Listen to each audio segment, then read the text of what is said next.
Soy Fernando Díaz Villanueva. Hoy es 21 de octubre de 2024 y esto es La Contracrónica.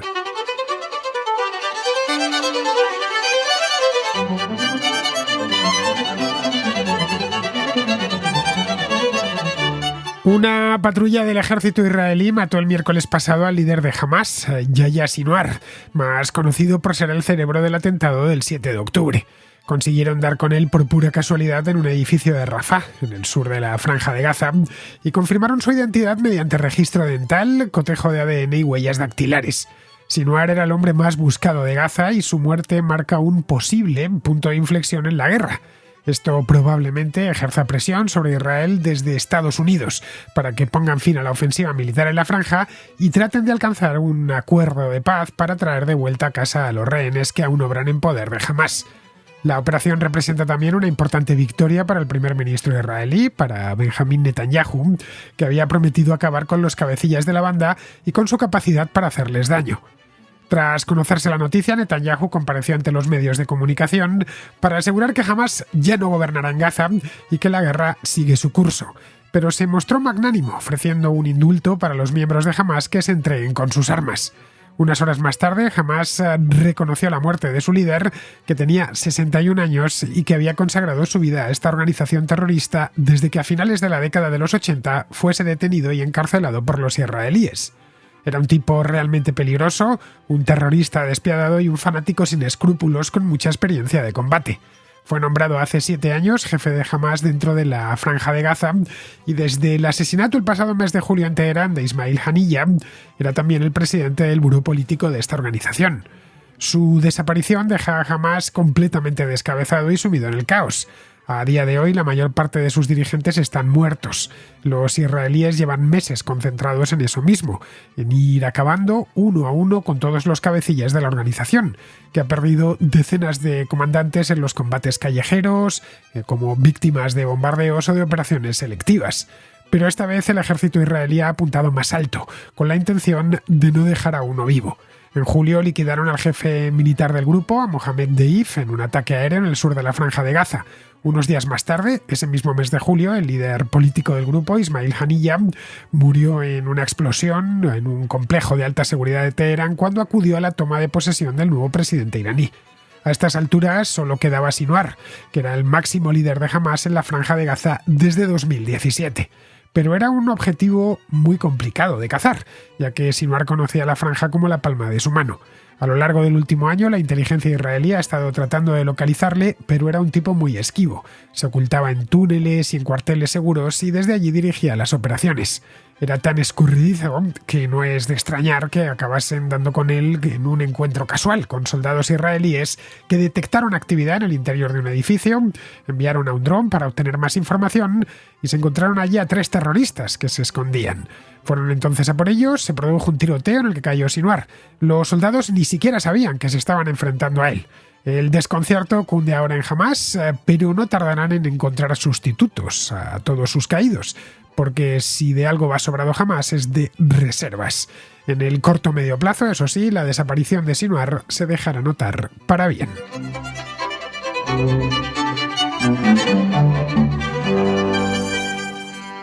Se suele subestimar la casualidad en el curso de los acontecimientos. Eso es especialmente llamativo en las guerras, donde se piensa o se tiende a pensar que todo está previamente planificado y que además esos planes suelen salir bien. A veces salen mal, pero porque se concibió mal el plan, no por ninguna otra razón. Bien, esto no es así. La guerra no deja de ser una continuación de la propia vida y en la vida la casualidad tiene una importancia capital. Esto es algo que vas aprendiendo con la edad y a partir de cierto punto te das cuenta la cantidad de cosas que te han sucedido por pura casualidad. Bien, pues en este tema la guerra es exactamente lo mismo. Yahya Sinwar, líder de Hamas en la Franja de Gaza desde hace ya unos cuantos años, desde el año 2017, y líder absoluto de Hamas desde el asesinato de Ismail Haniyeh. Esto fue el pasado mes de julio en Teherán, lo recordaréis, hice un programa sobre este mismo tema. Fue liquidado el miércoles pasado en un edificio en estado semi-ruinoso de Rafah, en el sur de la Franja de Gaza, ya cercano a la frontera con Egipto. A pesar de que el ejército israelí llevaba buscándole bastante tiempo, pues desde hace un año, Bueno, mucho más tiempo incluso, porque antes de la guerra ya figuraba Yahya Sinwar entre los más buscados de Israel. Bien, pues terminaron con él por pura casualidad. De hecho, cuando estaban terminando con él no sabían ni siquiera que era él, lo descubrieron después.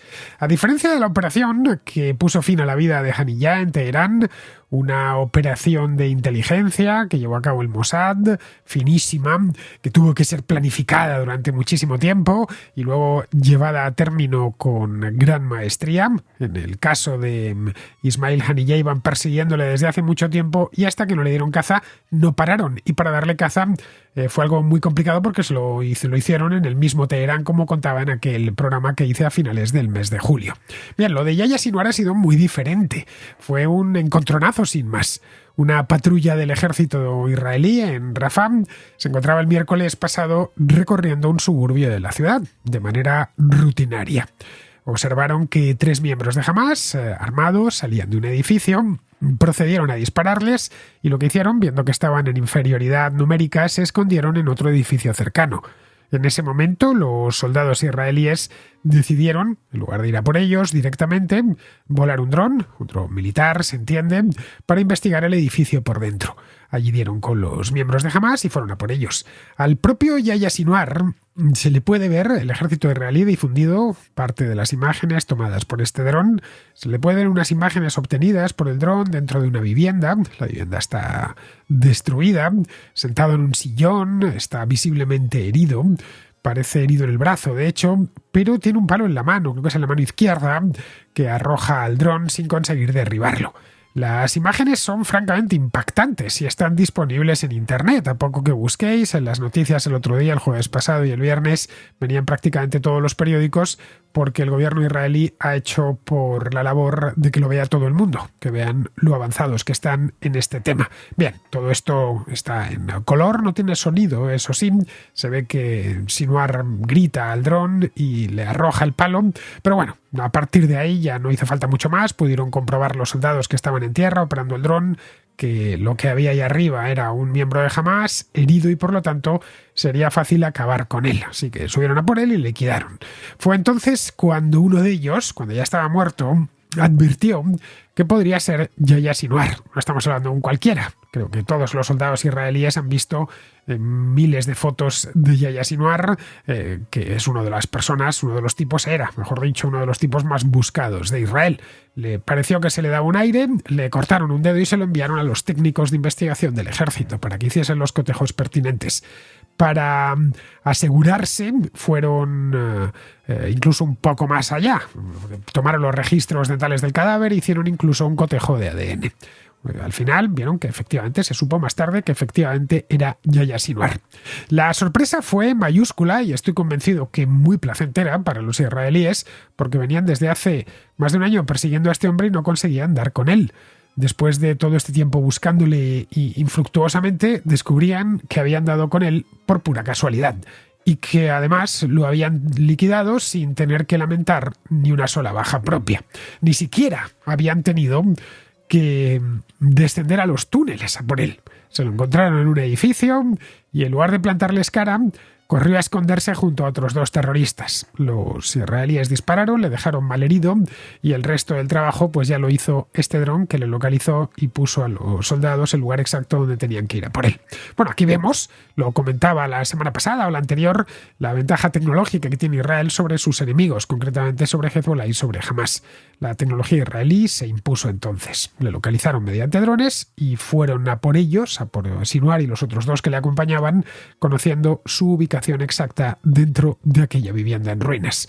Sirva esto de ejemplo de cuán debilitado está Hamás dentro de Gaza. Digo que sirva de ejemplo porque si su líder máximo, el hombre más buscado de Israel, tiene que andar escondiéndose y huyendo de una simple patrulla, esto no ha sido una operación del Mossad, ni de unidades de élite, ni han estado durante semanas siguiéndole el rastro, pegados a él hasta acabar con disparándole. No, fue un encontronazo sin más.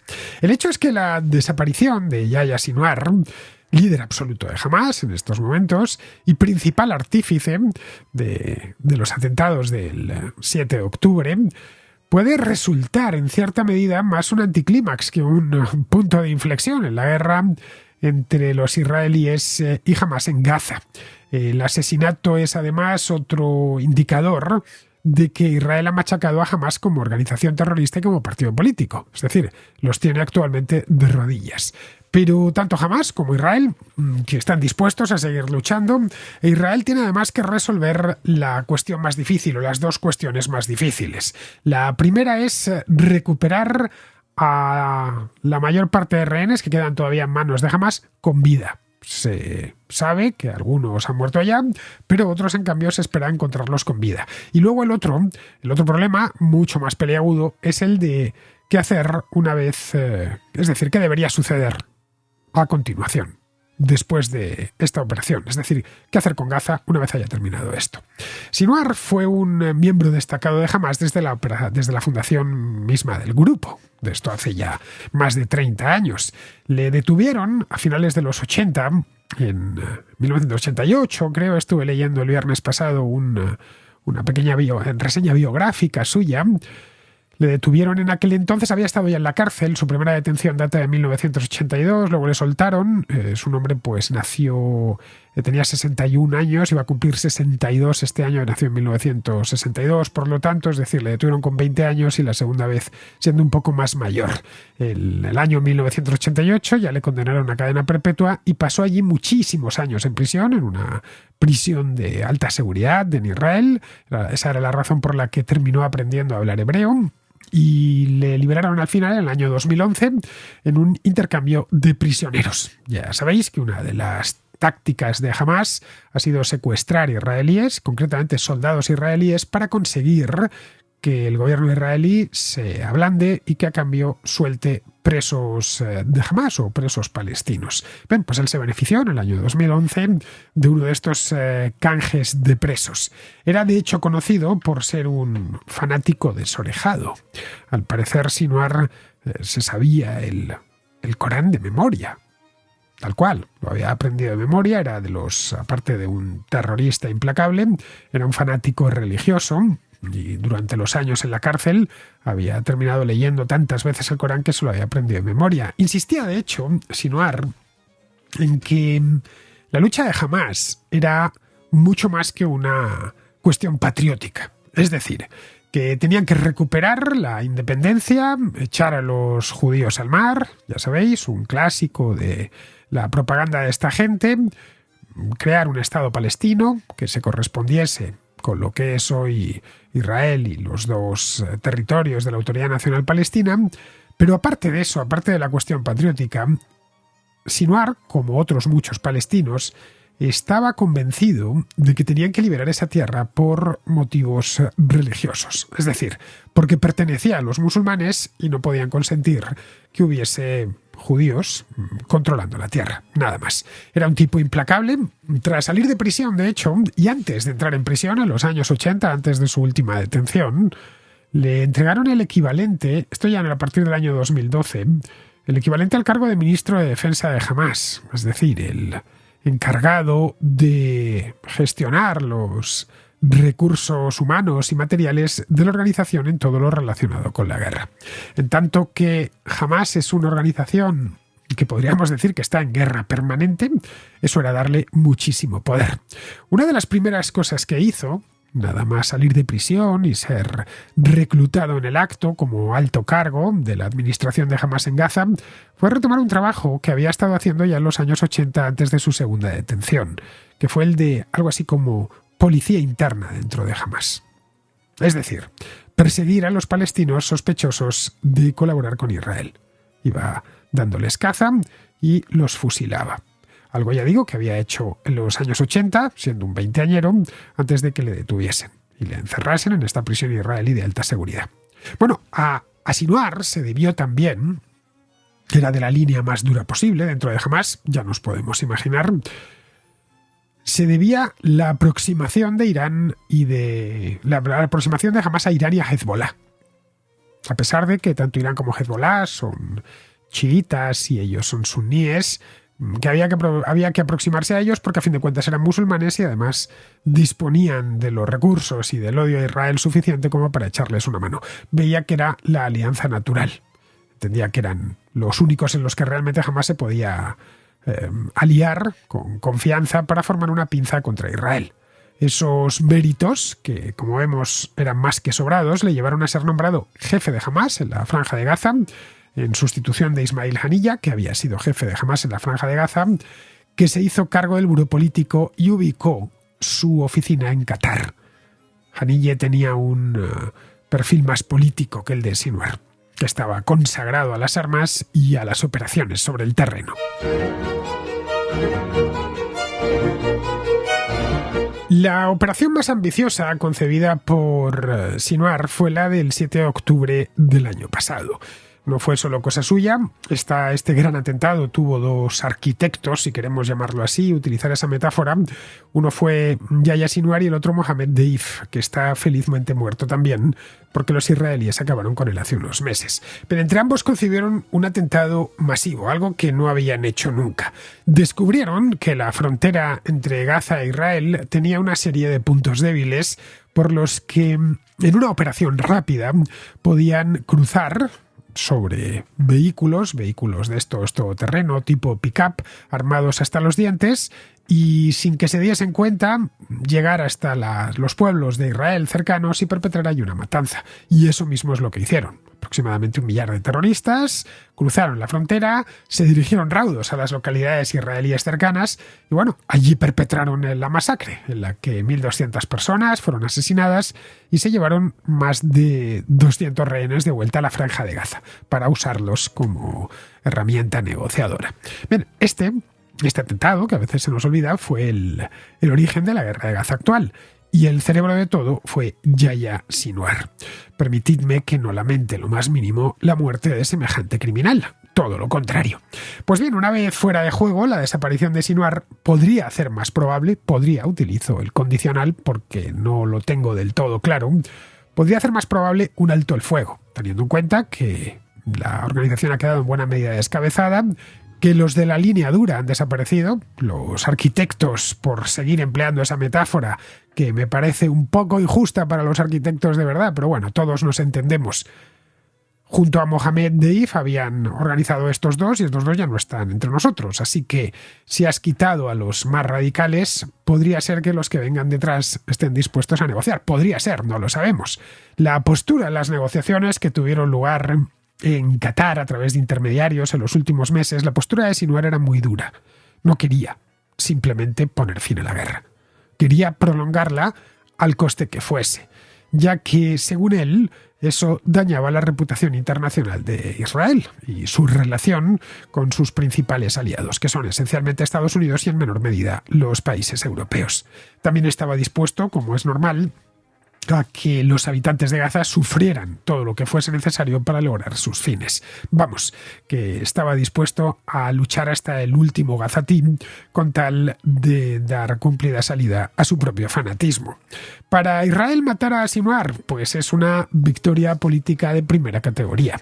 Bueno, es un recordatorio de la promesa que hizo el primer ministro Benjamín Netanyahu hace un año de destruir a Hamás. No ha destruido a Hamás, pero sí es cierto que la ha descabezado prácticamente por completo.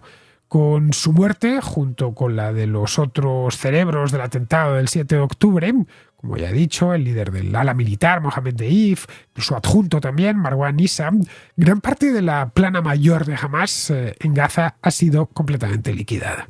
Hamás está también destruida fuera de Gaza, especialmente tras el asesinato de Ismail Haniyeh a manos del Mossad en Teherán en julio. Pero también debido a otros ataques contra líderes de Hamás, líderes del Hamás internacional, llamémoslo así, que se encontraban en el Líbano. Israel también ha diezmado buena parte de las bases de Hamás en el interior de la franja.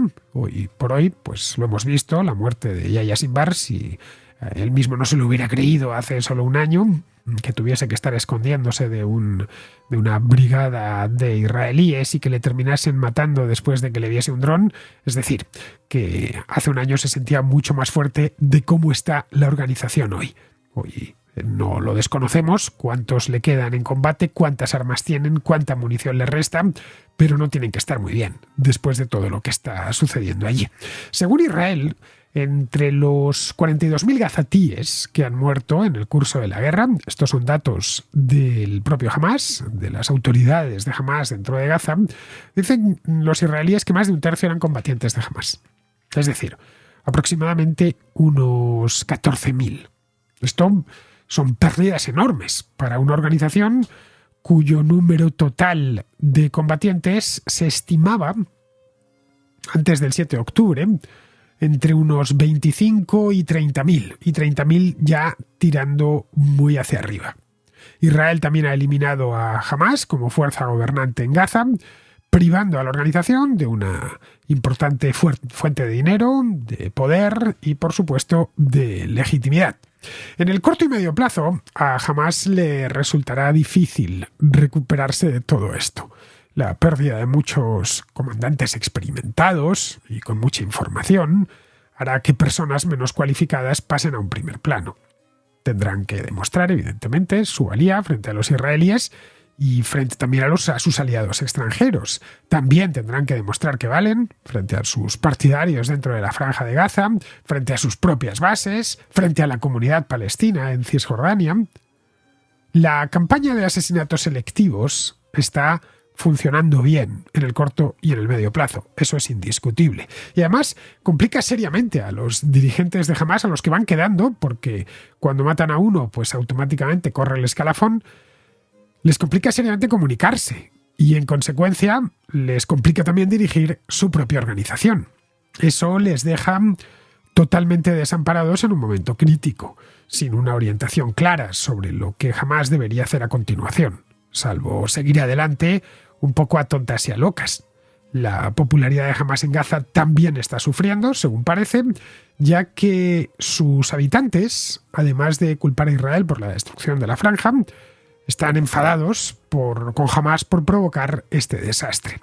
Habría que preguntarse qué tipo de Hamás surgirá de las cenizas de todo este desastre. Porque esto está siendo para los palestinos en Gaza, para la propia organización Hamás, un desastre absoluto que marca un antes y un después. Por un lado, la guerra contra Hamás en la Franja de Gaza es una lección para los futuros líderes que tengan sobre los peligros, los riesgos de enfrentarse a un enemigo mucho más fuerte y decidido. Es decir, el modo en el que los israelíes les han enseñado los dientes les puede servir de enseñanza. Podrían reorganizarse y seguir el camino marcado por Sinuar, de resistir a ultranza y al coste que sea. Con él al frente, recordemos que Hamás golpeó duramente a Israel, muchísimo. Puso la cuestión palestina de nuevo en el mapa político y dañó la reputación internacional de los israelíes. Los desastres de la guerra pueden servir de palanca, ya que todo está destruido y ha muerto demasiada gente. Vamos, que a los que vengan no les será complicado apelar a la venganza, a vengar los muertos. Luego Israel, por su parte, no da señales de que vaya a ceder ante Hamás. Su compromiso de destruir esa organización se corresponde con sus acciones sobre el terreno, pero Hamás sigue en pie y la organización se ha recuperado, no lo olvidemos, de pérdidas importantísimas en el pasado. Aunque muchos israelíes están a favor de un alto el fuego a cambio de solo bastaría con la liberación de los rehenes israelíes, los que queden con vida, Netanyahu ha hecho de estas operaciones continuas contra Hamás su prioridad. Para Israel, matar a Sinuar no resuelve el problema principal, que es el qué hacer con Gaza una vez haya acabado esto.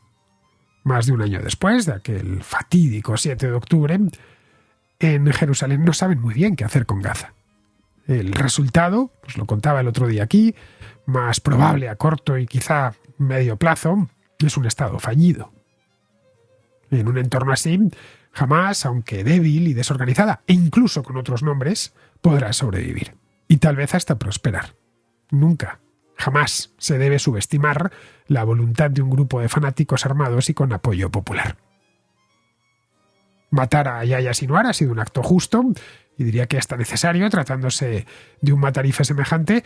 Él fue el cerebro de un atentado espantoso y el responsable de esta guerra, pero una vez fuera de combate lo más probable es que aparezcan otros. No lo sé, ¿alguien recuerda a Jalil al-Basir? ¿O a Abbas al-Musawi? o a Fatih Shikaki, o a Ahmed Yassin. Soltado unos cuantos nombres. Todos fueron jefes de bandas terroristas que hicieron la vida imposible a los israelíes y fueron eliminados. Bueno, el nombre de guerra de al-Bashir era Abu Jihad, no digo más. Y él, junto con Yasser Arafat, dirigía el brazo armado de Al-Fatah, cuyas fuerzas acabaron siendo absorbidas luego por la OLP. Shikaki, que era médico, dirigía la Yihad Islámica. Musawi fue quien precedió a Hassan Nasrallah como líder de Hezbollah. Y Ahmed Yassin dirigió a Hamas después de que la rama palestina de los hermanos musulmanes de Egipto crease esta banda terrorista a finales de los años 80. Bien, todos ellos están muertos, asesinados en espectaculares operaciones de inteligencia. Pero, por muy competentes que sean los israelíes en liquidar a los jefes terroristas, nunca han logrado poner fin a la resistencia violenta. Sigue existiendo todavía hoy una ala armada de la OLP, que desempeñó, por cierto, un papel importante en la Segunda Intifada.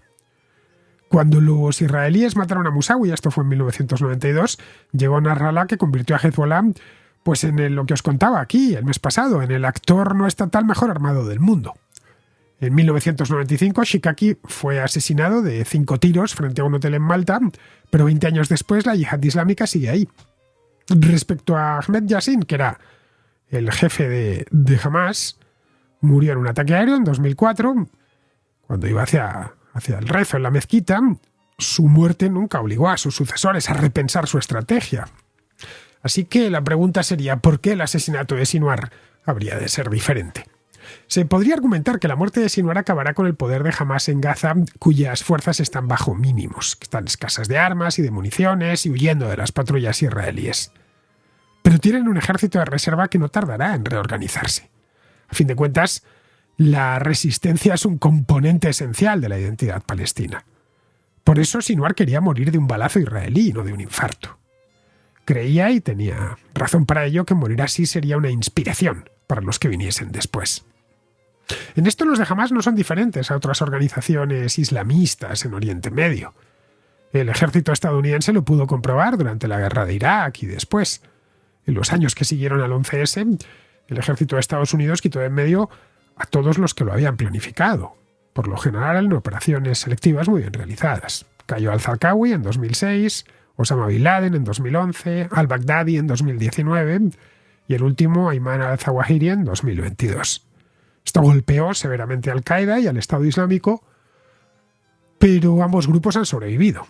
Tal vez aún no se hayan reconstituido y sean tan peligrosos como antes, pero ahí siguen esperando su oportunidad. El mundo es sin duda un lugar mejor tras la muerte de gente como Sinwar, pero aunque este tipo de muertes resulten satisfactorias, no contribuyen a poner fin a la guerra, a que la guerra sin fin, que vive no solo la Franja de Gaza, sino aquella parte del mundo. Para poner fin a aquello hace falta algo más, y ese algo más, hoy por hoy, ni está, ni se le espera. Vamos con la contrarréplica. Empezamos con Tony, que es de Barcelona y que nos habla de la representación de los partidos nacionalistas en España. Respecto a la conversación que tuviste con Villacís, comentó ella algo que se ha dicho mucho y no es estrictamente cierto, y es que los partidos regionalistas tengan más representación o estén sobrerepresentados en el Congreso. Técnicamente son los más bien representados, porque su número de escaños es bastante similar al porcentaje total de votos que obtienen. Esquerra, Junts, Bildu, PNV y UPN sí que tienen un escaño más de los que deberían. BNG tiene uno menos y la CUP, bueno, no tiene y debería tener uno. Aparte de eso, PACMA obtendría 2 si hiciéramos los cálculos como una circunscripción única.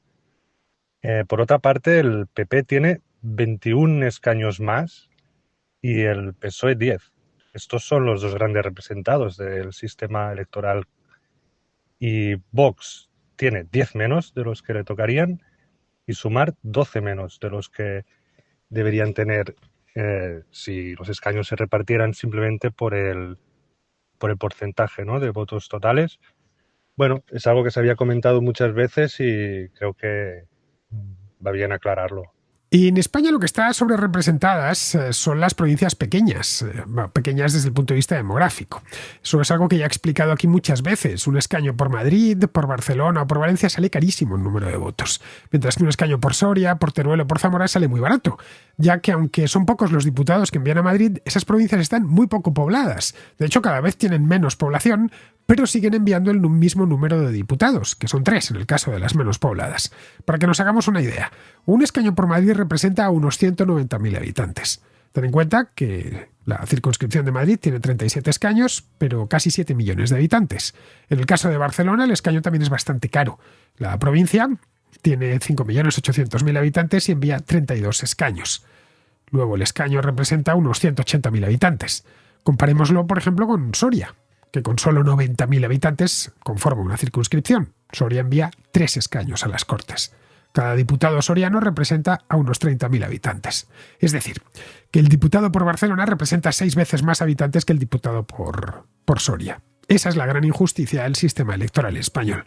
Los nacionalistas que se presentan por provincias poco pobladas suelen tener un premio. Tienes el caso de Teruel, existe hace unos años. De lo que se quejaba Begoña el otro día en el programa era de que en las elecciones de 2019 Ciudadanos obtuvo casi el 7% de los votos y solo 10 escaños, mientras que Esquerra Republicana, con el 3,5% de los votos, a escala nacional se entiende, obtuvo 13 escaños. Junts per Catalunya, con el 2% de los votos, obtuvo 8 escaños. Se beneficiaron de que en Cataluña, aparte de Barcelona, hay otras provincias mucho menos pobladas, como es el caso de la de Lérida. Resumiendo, que lo primero que habría que corregir en España es eso mismo, redibujar por completo las circunscripciones para que todas tengan una representatividad parecida. Es decir, que el voto de un soriano no valga 6 veces más que el voto de un barcelonés. Bien, seguimos con Juan, que nos habla de vivienda. Concretamente da una idea para que se construyan más viviendas, arbitrando incentivos para que se invierta en esto mismo, en vivienda. Hola Fernando, ¿cómo estás? Mira, al hilo este del tema de la vivienda que está saliendo, ya habéis hablado varios, tanto tú como otros contraescuchas, del tema de los precios, la oferta, la demanda, la seguridad jurídica, los impagos, hablabas tú de los incentivos de los promotores y constructores, pero una cosa que no se ha hablado que me parece curiosa, y es porque yo ahora mismo voy a invertir por primera vez en inmobiliario, voy a comprar para alquilar, y me estoy planteando dónde hacerlo. Y me daba cuenta de que sería interesante para el Estado español poner beneficios fiscales para los no residentes y para capitales extranjeros en este tema, para incentivar, ¿no?, que se compren y se alquilen más pisos. Igual que otros estados, por ejemplo, yo llevo unos años haciendo inversión, pero he hecho fondos y cosas así. Y te das cuenta cuando miras fondos de inversión que la mayoría están en Irlanda, en Luxemburgo, hay alguna aquí en Holanda.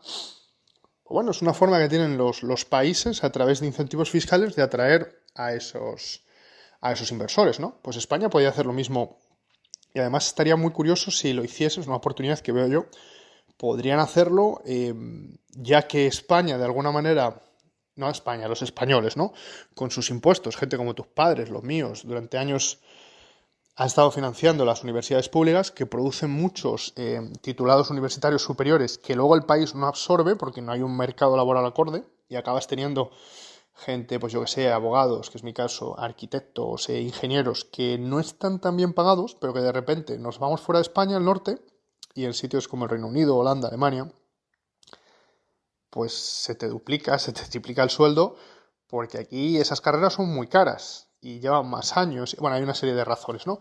Pero bueno, el caso es que se podría aprovechar eso para retornar de alguna forma ese capital invertido en talento humano, traerlo a través de sus rentas en inversión en España, pero te encuentras, lo que yo me he encontrado al estudiar el tema es que en España hay desincentivos fiscales para los no residentes. O sea, yo ahora mismo si vivo en España, compro un piso y lo alquilo. Quiero recordar que hay una desgravación fiscal de hasta el 60%, si no es, a lo mejor que me corrija algún contraescucha por ahí que lo sepa mejor, pero bueno, hay desgravaciones fiscales para los residentes si alquilas como vivienda habitual. Obviamente esto se pone para incentivar que se alquile como vivienda habitual y menos Airbnb, menos pisos de estudiantes, lo que sea. Bueno, pues es solo para los inversores no residentes, para los propietarios que alquilen así y sean residentes, perdón. Entonces, los no residentes tenemos un desincentivo. Yo estoy un poco comparando entre invertir en Holanda, España o Rumanía, que es de donde es mi pareja. En Holanda lo descarto ya, esto es un poco más, por contarte un poquito más por exponer un poco más cómo veo yo el tema este de los incentivos. Aquí también el gobierno hace poco ha legislado y ha puesto un techo a lo que pueden pedir los propietarios de alquiler. Es solo para ciertas viviendas, creo que es para viviendas a partir de cierto año, viviendas antiguas. Y bueno, pero el gobierno es intervencionista en este caso. Ya lo has contado tú alguna vez. Además, como el país es pequeño y tiene un PIB y una renta per cápita altos, pues al final el suelo es, como cualquier otra materia prima, pues acaba siendo caro. Con lo cual, con el mismo capital, podría comprar menos aquí en Holanda, la rentabilidad sería menor que en España y en Rumanía. En Rumanía está la ventaja de la divisa, que al ser distinta que el euro es más débil, con más capital con el mismo capital, puedes hacer más. Y también, pues lo mismo que en Holanda es un país de más nivel y compras con lo mismo menos, en Rumanía compras más. Pero está el tema de la geopolítica. En Rumanía veo mucha gente que no se atreve, en países sobre todo del este de Europa, también en Polonia, por el tema de Rusia. Están ahí un poco dubitativos, ¿no? El dinero es miedoso, como dices tú a veces. Y bueno, en España pues hay otros desincentivos. El fiscal este es el que me parece curioso, que si se cambiase pues sería una forma de retornar. Pero luego hay otros, como por ejemplo que la financiación que dan los bancos es muy limitada a los no residentes por temas de riesgos, entiendo yo. Será más difícil embargar una nómina que esté en extranjero, por mucho que sea un país comunitario, y hay mecanismos de colaboración judicial. Entenderán los bancos que es más arriesgado. Hay bancos que ni dan financiación a no residentes y otros que sí la dan mucho más restrictiva. El tema de la seguridad jurídica, bueno, pues al final puedes hacer un seguro de impagos, no es perfecto, puedes incluso cruzarlo con el tema este de la financiación y poner el banco de beneficiario, con lo cual reduces el riesgo, ¿no? Les enseñas que tienes un seguro y eso reduce el riesgo de por sí. Pero el tema que veo yo como una auténtica, lo están desaprovechando España, es ese del incentivo fiscal. Podríamos atraer capitales fantásticos, ¿no? Un saludo. Pues sí, Juan, esto que comentas sería una gran idea para incentivar la oferta, que es de lo que anda necesitado el mercado inmobiliario español. Pero si esa oferta no ha acudido ya, se debe a otras razones. Ya contaba ayer cómo poner viviendas en alquiler es un riesgo para el propietario. Puedes colocar todos los incentivos que quieras, que si no quitas antes los desincentivos, como por ejemplo la ley actual de la vivienda, de nada servirá. Eso respecto al alquiler. Respecto a la vivienda en propiedad sucede algo parecido. Existe una burocracia pesadísima en todo lo relacionado con la vivienda y el urbanismo. Una burocracia que además de pesada, lenta, es carísima. Las licencias y los permisos se pueden eternizar, y de hecho se eternizan. Sacar adelante un plan de ordenación urbana es misión imposible y lleva muchos años. Bueno, eso por no hablar de las modificaciones legales que se hicieron a raíz de la última crisis, como las garantías hipotecarias, que convierte a muchas personas en imposibles de desahuciar y en imposibles de embargar. Eso retrae el crédito hipotecario. Puede parecer una tontería, pero la mayor parte de la gente adquiere la vivienda mediante créditos hipotecarios. Así que todas las ideas conducentes a aumentar la oferta, pues bienvenidas sean, pero antes de eso hay que retirar todos los impedimentos legales que afectan a ese mismo mercado. Hacer una cosa sin hacer al mismo tiempo la otra, la verdad es que no servirá de mucho. Bien, vamos ahora con Laura, que nos habla de otro de los logros de Elon Musk, que hace unos días anunció y presentó nos regaló los ojos con una demostración, una serie de robots que se llaman Optimus, como Optimus Prime, que sorprendieron a todos. A mí el primero porque parecían salidos de una película de Star Wars. Hola Fernando, te mando esta nota de voz en relación a Elon Musk. Además del aterrizaje con éxito del cohete reutilizable, que ya trataste en una contracrónica, esta semana también han anunciado y hecho una demostración de los robots personales. Se espera que estos robots inicialmente hagan tareas cotidianas, como limpiar, pero la ambición de Elon Musk es que se conviertan en un pilar fundamental de nuestra vida diaria, que conversemos con ellos, que sean nuestros confidentes, incluso que sean profesores de nuestros hijos.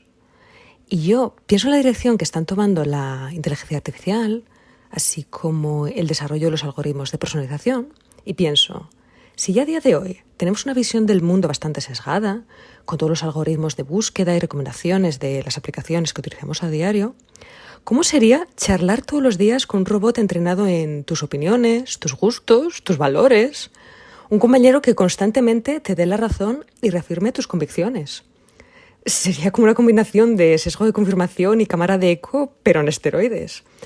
Y no sé, a mí me parece el principio de una película de ciencia ficción distópica casi. Y soy consciente de que ya has tratado muchas veces el tema de la polarización y los algoritmos, pero me encantaría que trataras este tema también. Muchas gracias. Hasta luego. La presentación del otro día de los robots, fabricados por la empresa Tesla, tenía algo de trampa, Laura, porque buena parte de las interacciones que estaban haciendo delante de las cámaras, estos robots, se debían a que estaban siendo teledirigidos por ingenieros de la compañía.